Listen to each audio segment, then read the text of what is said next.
بزرگ میں امداد سمرو گندا کھیل آخری مرحلے میں داخل ہو گیا ہوا ہے. جو عمران خان صاحب کی کردار سازی کی گئی تھی ان کو ایک بہت بڑا بت بنا کر، صادق اور امین بنا کر، ایماندار اور دیانتدار بنا کر، سب سے زیادہ محب وطن بنا کر پیش کیا گیا تھا، اور قوم کو اور نوجوان نسل کو ان کے پیچھے لگایا گیا تھا. مجبور کیا گیا تھا کہ جناب عمران خان کے پیچھے لگے. جتنے تمغات عمران خان صاحب کو دیے گئے تھے وہ سارے ایک ایک کر کے نہ صرف واپس ہو رہے ہیں بلکہ عدالتی فیصلوں کے ذریعے عمران خان کے کردار کو ایسا کر کے ثابت کیا جا رہا ہے، یا عدالتی فیصلوں سے ایسا ثابت ہو رہا ہے عمران خان صاحب کا کردار کہ جیسے ان کو صادق اور امین ڈکلیئر کیا گیا تھا تو بالکل غلط تھا. صادق اور امین نہیں تھے، وہ انتہائی بددیانت اور کرپٹ آدمی، اور پھر سب سے بڑے محب وطن ثابت کیا گیا تھا. تو عدالتی فیصلے یہ بتا رہے ہیں کہ نہیں، عمران خان صاحب سے کوئی جو ہوتا ہے نا قومی راز ظاہر کرنے والا ہے، تقریباً غدار کوئی اور نہیں ہے. اور پھر ریاست مدینہ، عمران خان صاحب کو سکھایا گیا تھا کہ جی یہ قوم مذہب کے پیچھے جاتی ہے، ریاست مدینہ کی بات کریں. جب لوگ روٹی کی بات کریں تو آپ کہیں میں تو آپ کا کردار ٹھیک کرنے آیا ہوں. لوگ جب آلو اور مٹر اور پیاز کی قیمت پوچھیں، ٹماٹر کی قیمت پوچھیں تو آپ کہیں کہ میں وہ حکمران نہیں ہوں، میں آلو ٹماٹر پیاز کی قیمتیں ٹھیک کرنے اور چینی کی قیمتیں ٹھیک کرنے نہیں آیا ہوں، میں آپ کی نسلیں سنوارنے آیا ہوں. میں آپ کو ایمان دین پر اور نبی صلی اللہ علیہ وسلم کی جو وہ ہے اپنا سیرت، اس کے اوپر چلانے کے لیے میں آیا ہوں. تو اب جو معاملہ چل رہا ہے وہ اس سے یہ ثابت کرنے کی کوشش کی جا رہی ہے، یا اگر فیصلہ آ جاتا ہے تو پھر عدالتی فیصلہ یہ ثابت کرے گا کہ جو دیندار بنے پھر رہے تھے عمران خان صاحب، انہوں نے غیر شرعی نکاح کیا، انہوں نے خاتون سے ناجائز تعلقات رکھے. بہت ہی تکلیف کے ساتھ یہ باتیں کرنی پڑ رہی ہیں، لیکن جب معاملہ عدالت میں چلا جائے، جب جرا ہو رہی ہو، اور جب انتہائی تکلیف کی یہ بات ہے، اس طرح کہنا نہیں چاہیے لیکن اب کہنا پڑ رہا ہے، مجبوری ہے کہنا، کہ بشریٰ بی بی صاحبہ اور عمران خان کا غیر شرعی نکاح کا کیس، بشریٰ بی بی صاحبہ کا سابق کا خاوند اور موجودہ خاوند آپس میں عدالت میں سامنے بھیڑ جائیں، تو تکرار ہو جائے ان میں. بشریٰ بی بی اپنے سابق کا شوہر سے گلا کرے عدالت میں کھڑے ہو کر کہ تم نے یہ کیا کیا. عمران خان کی بہنیں یہ کہیں خاور مانیکا کو کہ آپ نے یہ کیا گند کر دیا، اور خاور مانیکا جواب میں کہیں کہ سب کچھ آپ کی گندی نسل کا کیا دھرا ہوا ہے، شیطان ہے عمران خان. تو اب یہ آپ نے ماضی میں کبھی نہ سنا ہوگا نہ دیکھا ہوگا. بھٹو شہید پر قتل کا الزام تھا، جھوٹا الزام تھا، پھانسی ہو گئی. آج تک عدالت وہ معاملہ سپریم کورٹ میں چل رہا ہے، اور سپریم کورٹ کئی بار یہ کہہ چکی ہے کہ وہ فیصلہ غلط تھا اور اس کو نظیر اور مثال کے طور پر پیش نہیں کیا جا سکتا. محترمہ بینظیر بھٹو شہید پر نواز شریف کے دور میں کک بیکس کے اور کمیشن کے مقدمات درج ہوتے رہے. آصف زرداری پر بھی اسی طرح کے مقدمات درج ہوئے. نواز شریف صاحب کے اوپر اثاثوں سے زائد، آمدن سے زائد اثاثوں کے اور لندن کے فلیٹس اور موٹر وے سے کمیشن لینا، یہ وہ سارا کچھ اس طرح کے مقدمات بنے. لیکن اس طرح کا مقدمہ کسی کے اوپر نہیں بنا ماضی میں. پھر جس طرح کا بت تراشا جاتا ہے پھر چیزیں بھی اس طرح کی آتی ہیں کہ لوگوں کو تو یہ بتایا گیا تھا نا کہ کردار کا پختہ انسان ہے عمران خان. اب اس بت کو توڑا جا رہا ہے. کل کی جو سماعت ہوئی ہے، آج بھی چل رہی ہے غیر شرعی نکاح کا معاملہ جج قدرت اللہ، سینئر سول جج قدرت اللہ صاحب کی عدالت میں، اور اس میں کل 4 گواہان کے بیانات ہوئے. خاور مانیکا صاحب، اون چودھری صاحب، اور مفتی سعید صاحب، اور وہ جو ملازم لطیف صاحب، ان کے بیانات قلمبند ہوئے. لیکن جو سب سے کیا کہتے ہیں سنسنی خیز، اور جس میں کچھ ایسی چیزیں بھی سامنے آئیں جو جج صاحب نے کہا، بلکہ عمران خان کے وکلاء نے، بشریٰ بی بی کے وکیل نے کہا کہ جی یہ ہم ریکارڈ کا حصہ نہیں بنانا چاہتے ان کے بیان کو. کچھ میسیجز تھے. عمران خان صاحب نے کہا کہ میں قسم اٹھانے کو تیار ہوں کہ میں نے بشریٰ بی بی کو نکاح سے پہلے ان کی شکل تک نہیں دیکھی تھی. میں قرآن اٹھانے کو تیار ہوں. خاور مانیکا کو قرآن دے کہ جو کہہ رہے ٹھیک کہہ رہے. خاور مانیکا نے کہا کہ جی لائے قرآن میں دیتا ہوں، لیتا ہوں قرآن. عمران خان صاحب نے جب کل جو ہو رہی تھی اپنا جرا خاور مانیکا پر سٹارٹ، تو عمران خان صاحب نے کہا تھا کہ میرے وکیل کو آنے دے تو تب تک جرا شروع نہ ہو۔ ڈیلنگ ٹیکٹس جو عمران خان صاحب استعمال کرتے رہے، جو ڈیلنگ ٹیکٹس ان کو سائفر کے معاملے میں گلے پڑے، جو ڈیلنگ ٹیکٹس ان کو توشہ خانہ کے معاملے میں گلے پڑے، کوشش کی انہوں نے ڈیلنگ ٹیکٹس استعمال کرنے کی۔ جج صاحب نے کہا کہ نہیں، آپ کے وکیل ان کو بلا لیں آئے، ہم نے پہلے آپ کو انٹیمیٹ کیا ہوا تھا کہ جرا ہوگی، اپنے وکیل کو بلائے، ہم انتظار نہیں کر سکتے۔ اور پھر عمران خان کے وکیل راجہ سلمان اکرم راجہ صاحب وہ نہیں گئے، لاہور میں 118 میں الیکشن لڑ رہے وہ تو وہ نہیں گئے، 128 میں، 18 میں نہیں 128 میں وہ نہیں عدالت میں پیش ہوئے تھے۔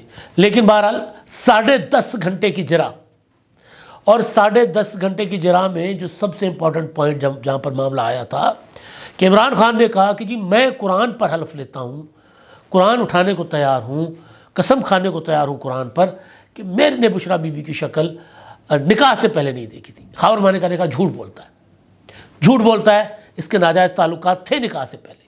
عمران خان نے کہا اس کو کہے، جج صاحب کو کہا کہ، اور بشرا بی بی نے کہا کہ اس کو کہے کہ قرآن پر یہ بات کرے، قرآن اٹھا کر یہ بات کرے، دیں ان کو ہاتھ میں قرآن۔ تو جج صاحب نے کہا جیل عملے کو کہ جائیں قرآن لے کر آئیں، لیکن ساتھ پھر کہا کہ دیکھیں قرآن میں ان کو دے دیتا ہوں، لیکن اس کے بعد آپ جرا نہیں کر سکتے۔ جب ایک بندے نے قرآن پر حلف اٹھا لیا تو اس کی بات کو ماننا پڑے گا، پھر اس سے سوال نہیں ہوگا۔ تو پھر عمران خان پیچھے ہٹے، انہوں نے کہا نہیں پھر ہم جرا ضروری، ہم جرا کریں گے۔ آپ کو یاد ہوگا کہ جب اعظم خان کو سائفر والے معاملے میں عمران خان نے کہا تھا کہ اس کو قرآن دے اور قرآن پر حلف اٹھا کر کہے کہ جو کچھ کہہ رہا ہے سچ کہہ رہا ہے، بیان قرآن پر دے۔ اور اس کے علاوہ ایک اور مقدمے میں عمران خان صاحب نے کسی اور کو قرآن دینے کی بات کی تھی، تو میں نے گزارش کی تھی کہ اگر آپ کسی کو قرآن دیتے ہیں، قرآن پر حلف دیتے ہیں، چاہے وہ پرا پنچایت ہو، جرگا ہو، جو اپنا کہیں بھی آپ یا عدالت ہو، اس میں جب آپ کسی کو کہتے ہیں کہ یہ بات جو تم کہہ رہے ہو قرآن پر حلف اٹھا کر کہو کہ تم سچ کہہ رہے ہو، تو اس کے بعد جرا نہیں بنتی ہوتی۔ پرا پنچایت میں تو لوگ کہتے ہیں بھائی قرآن اٹھا لیا، بات ختم ہوئی، ہم نے ختم کر دی، 7 خون معاف جی، زمین اس کی ہوئی جی، گھر اس کا ہوا جی، قرآن اٹھا لیا نا، اب ہم نے تو قرآن دے دیا نا، اب قرآن جانے یہ جانے، یہی ہوتا ہے نا۔ تو اس دن بھی جب عمران خان نے قرآن دیا تو میں نے کہا تھا غلط کر رہے ہیں عمران خان صاحب، قرآن کو اس طرح کے معاملات میں، اتنی مقدس کتاب کو اس طرح کے معاملات میں نہیں لانا چاہیے۔ پھر جب آپ لاتے ہیں اور اگلا پھر قرآن پر قسم اٹھا لیتا ہے تو پھر آپ کے پاس اس سے سوال کرنے کا حق نہیں رہتا۔ تو جج صاحب نے یہ بات کی، پھر عمران خان صاحب پیچھے، انہوں نے کہا نہیں ہم نے تو جرا کرنی ہے۔ اصل میں ایک مزیدار بات بتاؤں، جو ہمارا جو لوک ایک وزڈم ہے نا، اس میں کہا جاتا ہے کہ جو بندہ بات پہ قسم اٹھائے یا دوسرے کو قسم دے وہ سب سے بڑا جھوٹا ہوتا ہے، وہ سب سے بڑا۔ ہمارے تو کہا جاتا ہے قسمی ہے بھائی، بات پہ قرآن اٹھانا۔ جو سچا ہوتا ہے وہ زبان پہ بات کرتا ہے کہ یہ میری بات ہے، جا کر تفتیش تحقیقات کر لیں۔ تو یہ بات میں لوگوں کو قرآن دینا اور بات میں یہ کہنا کہ جی میں قرآن اٹھانے کو تیار ہوں، اس بندے کی بات میں وزن نہیں ہوتا تو وہ سہارا لیتا ہے مقدس کتابوں کا۔ یہ حرکتیں ہوتی ہیں اس طرح کی، ایک روٹین ہمارے یہ اپنا پنڈوں تھاؤں پہ، شہروں میں، یہ تھڑوں پہ، اوتاکوں پہ، ڈیروں پہ یہ جو چل رہا ہوتا ہے، اس میں یہ آپ ہماری زندگی کا حصہ ہے یہ سارا کچھ۔ تو جج صاحب نے کہا کہ جب وہ قرآن اٹھائے گا تو پھر بھائی بات ختم ہو جائے گی، پھر اس کے بعد جرا کا حق نہیں ہوگا، پھر فیصلہ آئے گا۔ تو خاور مانیکا نے ایسے جب سوال ہوا کہ جی آپ نے یہ جو بات بتا رہے ہیں اس کو 4 5 6 سال کے بعد آپ کو یاد آیا، تو انہوں نے کہا کہ جی دیکھیں میں نے تو اپنی فیملی کے لیے میں چپ تھا، ہم اس کو میسج کرتے رہے جب ہمیں پتہ چلا کہ نکاح ہوا ہے عمران خان سے، پھر انہوں نے وہ میسیجز دکھائے بھی، اور پھر میری جو ایک چھوٹی بیٹی روتی رہی راتوں کو روتی رہی، ایک بچہ میرا جو ہے وہ ایڈکٹ ہو گیا، وہ بحالی کے مرکز میں، ریہیب کے مرکز میں داخل ہے ابھی بھی، تو میرا تو گھر اجاڑ دیا اس نے، شیطان نے یہ کہا میرا تو گھر اجاڑ دیا شیطان نے۔ تو اصل جو چیز ہے کہ یہ معاملہ خاور مانیکا نے کہا کہ جی مجھے اٹھایا ضرور گیا تھا اینٹی کرپشن کی طرف سے، لیکن میں اسٹیبلشمنٹ کے کہنے پر میں نے یہ مقدمہ دائر نہیں کیا۔ اب یہ بات کوئی نہیں مان سکتا، مطلب خاور مانیکا کو تکلیف ہوئی ہوگی، لیکن یہ بھی حقیقت ہے کہ خاور مانیکا صاحب جو ہے وہ عمران خان کی حکومت کو اپنی حکومت کہا کرتے تھے، وہ جاتے تھے ڈی جی ایف آئی کے سامنے ٹانگ پہ ٹانگ رکھ کر کہتے تھے کہ ہماری حکومت میں ہمارے سامنے ایسا ہوگا. مرحوم شیخ جو تھے اپنا لاہور کے سی سی پی او شیخ عمر صاحب ہمارے بہت اچھی نیازمندی تھی. ان کے خلاف کافی سارے ولاگ کیے تھے جب انہوں نے وہ موٹر وے والا کمنٹس دیے تھے موٹر وے والے خاتون کے ساتھ جو زیادتی ہوئی تھی. تو اس کے بعد پھر انہوں نے اپنی پوزیشن کلیئر کرنی تھی. عمران شفقت صاحب کے پاس آئے, پھر ہمارے ساتھ ان کے یارانہ بن گیا, ایک بہت اچھا تعلق بن گیا. چلے گئے, اللہ ان کی مغفرت کرے. وہ ایک کھلے ڈھلے انسان تھے. بڑی بڑی باتیں انہوں نے بتائیں. انہوں نے بتایا کہ ایک دن میں حیران ہوا کہ جی میرے پاس آئے خاور مانے کا کوئی معاملہ تھا. وہ کہتے ساڑھی حکومت ساڑھے لینے جوڑا ہے شیخ صاحب. تو میں ساڑھی کی حکومت ہے. پھر شیخ صاحب نے جس انداز میں باتیں بتائیں, وہ ایک ان کا شیخ صاحب کا ایک بڑا خوبصورت اور دلچسپ طریقہ ہوتا تھا بات کرنے کا. وہ ہم سندھی میں کہتے ہیں کچہری جو کوڈیو, یعنی محفل کے مور جس کو کہے نا, محفل کی رونق. شیخ صاحب بیٹھ جاتے تھے, پھر شیخ صاحب ہی بولتے تھے, پھر ہم میں سے کوئی بولتا نہیں تھا, پھر ہم سنتے تھے ان کی جو پولیسنگ کے طریقہ کار ہوتے تھے, ان کے انویسٹیگیشن کے طریقہ کار. تو بہرحال تو یہ صاحب جو ہے اس اقتدار کو تو انجوائے کرتے رہے, پروٹوکول لے کر آتے جاتے رہے ان کے بچے. لیکن ظاہر ہے کبھی کبھی ہوتا ہے کہ احساس بعد میں بھی ہو سکتا ہے ہو انسان کو. لیکن مسئلہ یہ ہے کہ جب آپ 6 سال چپ تھے تو پھر چپ ہی رہتے بھائی. یہ عدالت میں کھڑے ہو کر کہا کہ جی ناجائز تعلقات اس نے میری بیوی کے ساتھ بنائے تھے, عدالت میں کھڑے ہو کر. پھر عمران خان کے وکیل, بشرا بی بی کے وکیل عثمان گل صاحب, انہوں نے ایسے ایسے سوال کیے, ایسے ایسے سوال کیے. میں کہتا تھا نا کہ جب یہ معاملہ عدالت میں آئے گا, جب جرا ہوگی تو پھر کوئی پردہ نہیں رہے گا, کوئی لاج شرم کی بات نہیں ہوگی. پھر وہاں پر باتیں ہوں گی, گند ہوگا, بے شرمی کی باتیں ہوں گی, بے حیائی کی باتیں ہوں گی. کیونکہ اس طرح کے مقدمات میں اس طرح ہی ہوتا ہے, کسی کے اوپر ناجائز تعلقات کا الزام ہو یا پھر اگر زیادتی کا مقدمہ ہو, تو اس میں پھر سوال جب وکیل کرتے ہیں نا, وکیل نے تو اپنا مقدمہ جیتنا ہوتا ہے. وکیل کو اس بات سے غرض نہیں ہے کہ سامنے جو بشرا بی بی ہے اس کی عزت اچھالی جا رہی ہے, وہ بشرا بی بی کے وکیل ہے. لیکن وہ ایسے ایسے سوالات کرتے ہیں کہ اچھا جی آپ نے, مطلب میں مثال دے رہا ہوں, اچھا جی آپ کو کیا بتایا لطیف نے کہ جب اس نے کمرے میں کا دروازہ کھولا تو کنڈی لگی ہوئی تھی نہیں لگی ہوئی تھی؟ اچھا تو جی جناب اس طرح کریں کہ کنڈی لگائے بغیر وہ اس طرح کا کوئی کام کر رہے ہوں گے. یہ چل رہا ہوتا ہے نا عدالتوں میں. تو جاوید چودھری صاحب نے جو ویلاگ کیا اس میں تو وہ کہہ رہے ہیں کہ ایسے ایسے سوال, ایسی ایسی باتیں کی کہ جو پورا کا پورا 100 کے 100 لوگ بیٹھے ہوئے تھے عدالت میں, سب نے آنکھیں نیچے کر لی. تو ظاہر ہے میں کہہ رہا ہوں نا, گندا کھیل آخری مرحلے میں داخل ہو گیا ہوا ہے. چرا 4 لوگوں پر ہو گئی ہے, باقیوں پر آج ہوگی. اور کل اون چودھری ہوا یہ کہ جو خاور اپنا بشرا بی بی کے وکیل ہیں نا, انہوں نے خاور مانے کا پر شاؤٹ کیا. اس کو کہا میں تمہیں اٹھا کر باہر پھینک دوں گا, مکہ ماروں گا. تو جج صاحب نے اس کو خاور مانے کا وکیل کو کہا کہ جی اس طرح نہ کریں آپ, ہم بڑا پیار محبت سے چل رہے ہیں تو پیار محبت سے معاملہ چلنے دیں, ورنہ سختی کرنے پر ہمیں مجبور نہ کریں اور جلدی کریں, جرا مکمل کریں. تو انہوں نے کہا کہ جی جلدی کیوں کروں میں, کیا مطلب آپ کے کہنے پر میں جرا جلدی ختم کر دوں گا, 15 منٹ میں جرا ختم کر دوں. انہوں نے کہا جتنا ٹائم آپ کو دیا ہے جج نے کہا اتنے میں تو 4 گواہ بھگت جاتے ہیں, 4 گواہوں کی جرا ہو جاتی ہے.